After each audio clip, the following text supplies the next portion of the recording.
অনুরণ বলেছেন দলীয় রাজনীতির কথা, দলীয় রাজনীতি থেকে তারা দূরে থাকছেন বা দলীয় রাজনীতিকে দূরে রাখছেন, কিন্তু তাদের লক্ষ্য ভুল রাজনীতি, সার্বিকভাবে রাজনীতি নয়। যদি তাই হয় তাহলে এই দলীয় রাজনীতিও কি অন্তরায়, সেটাও কি মনে করছেন এদিকে যারা বক্তা? ডক্টর অর্চিষ্মান ভট্টাচার্য অনুরণ বলছেন দলীয় রাজনীতি অন্তরায়, সার্বিকভাবে রাজনীতি নয় এবং ভুল রাজনীতিকে আমরা এড়িয়ে চলতে চাইছি। অর্চিষ্মান কি একমত না ভিন্ন মত? আমি ভাইয়ের সাথে একমত। তার পিছনে কারণটা হচ্ছে যে ভুল রাজনীতি শুধু নয়, একটা অশুভ শক্তি গোটা রাজ্যটাকে না গ্রাস করে চলেছে। তার বিভিন্ন স্যাম্পল হিসাবে আমরা বিভিন্ন সেক্টরে এই জিনিসগুলো দেখতে পাচ্ছি। এতদিন অবধি খাদ্য সামনে এসছিল, এতদিন অবধি শিক্ষা সামনে এসছিল, এবারে স্বাস্থ্য, যেটা একটা ছাই চাপা আগুন হয়েছিল, সেইটাও সামনে চলে এলো। ব্যাপারটা কিছুই না, ব্যাপারটা হচ্ছে সার্বিকভাবে যদি দেখি পুরো জিনিসটাই কিছু মানুষের রাজনৈতিক ফায়দার যে বলি সেটা সারা রাজ্য দিয়ে চলেছে, তার মাসুল সারা রাজ্য দিয়ে চলেছে। আজকে আমাদের বোনটিকে চলে যেতে হলো অকালে, এর পিছনে কারণ কি? এর পিছনে কারণ হচ্ছে একটা শয়তানি রাজনীতি, শুধু ভুল রাজনীতি নয়, এটা মানুষকে খুন করার রাজনীতি যেটা চলেছে বহুদিন ধরে। আজকে সেটা সামনে আসছে। এই যে থ্রেড সিন্ডিকেট, এই যে শাসক দলের ঘনিষ্ঠ কিছু অতি শক্তিশালী লোকজন, যারা স্বাস্থ্য ভবনের কেউ না, কিন্তু স্বাস্থ্য ভবনের রিমোট কন্ট্রোল হাতে নিয়ে বসে আছে, এই রাজনীতিটাই তো অন্তরায়, এই জিনিসটাই তো অন্তরায়। যারা চাইছে যে প্রমাণটাকে আমি লোপাট করে দেবো, যারা চেয়েছে যে দেহটাকে আমি তাড়াতাড়ি সৎকার করে দেবো, যারা চেয়েছে যে পোস্টমর্টমটাকে আমি একদমভাবে ট্যাম্পার করব, ভালো করে পোস্টমর্টম হতেই দেব না, এই রাজনীতিটা অন্তরায়।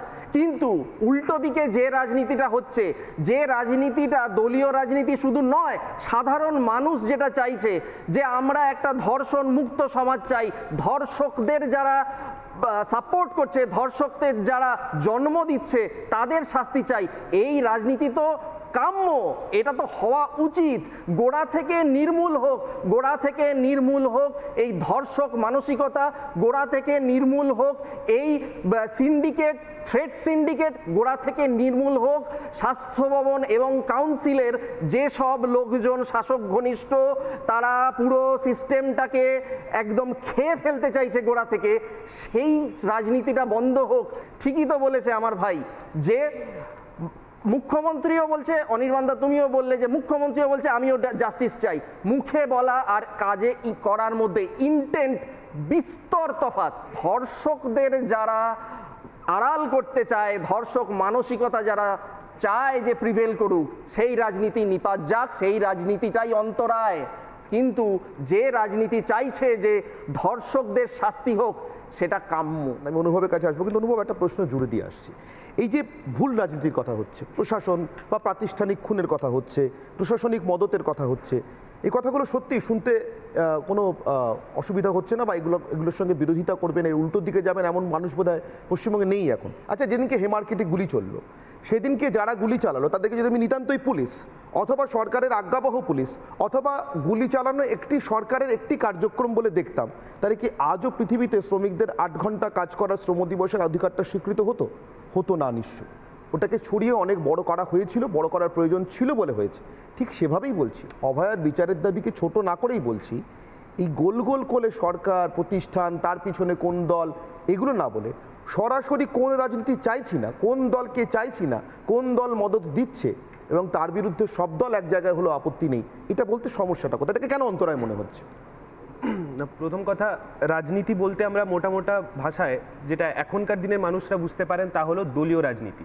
কিন্তু তার বাইরে যে রাজনীতিটা আমরা শেষ 1 মাস ধরে পশ্চিমবঙ্গে দেখছি, তা হচ্ছে সাধারণ মানুষের রাজনীতি। দেখুন, সাধারণ মানুষ যখন রাস্তায় নেমে গেছেন, এবং কেন নামবেন না, ওরা নেমেছেন একটা রাজনীতির বিরুদ্ধে, তা হচ্ছে তৃণমূলের রাজনীতি। আর তৃণমূলের রাজনীতি বলতে আমরা যেটা বুঝি তা হচ্ছে দুর্নীতির রাজনীতি। তার বিরুদ্ধে সাধারণ মানুষ রাস্তায় নেমেছেন। দেখুন, যে আক্তার আলী, উনি সন্দীপ ঘোষের বিরুদ্ধে কিছু অভিযোগ রাজ্যকে জমা দিয়েছিলেন, রাজ্য তার বিরুদ্ধে, সন্দীপ ঘোষের বিরুদ্ধে অ্যাকশন না নিয়ে অ্যাকশন নিলেন আক্তার আলীর বিরুদ্ধে। এটা হচ্ছে তৃণমূলের রাজনীতি। যে প্রমাণ লোপাটের কথা আমরা বলি, অভয়ার যে ধর্ষণ এবং খুন হলো, তারপরে যে প্রমাণ লোপাট হলো, সেটা একটা রাজনৈতিক কারণে হয়েছে। তাই যে ঘটনাটা রাজনৈতিক কারণে হয়েছে, তার প্রতিফলন মানুষ যে আন্দোলন করবে, তা যে রাজনৈতিকভাবে করবে সেটা কিন্তু স্পষ্ট। কিন্তু এখানে রাজনীতি বলতে আমি বারবার মনে করিয়ে দিচ্ছি সাধারণ মানুষের রাজনীতি। দেখুন, মমতা বন্দ্যোপাধ্যায় চাইলে এই আন্দোলনটাকে হয়তো 1 ঘন্টায় ভেঙে দিতে পারতেন যদি এই আন্দোলনে একটা রাজনৈতিক রং লেগে যেত।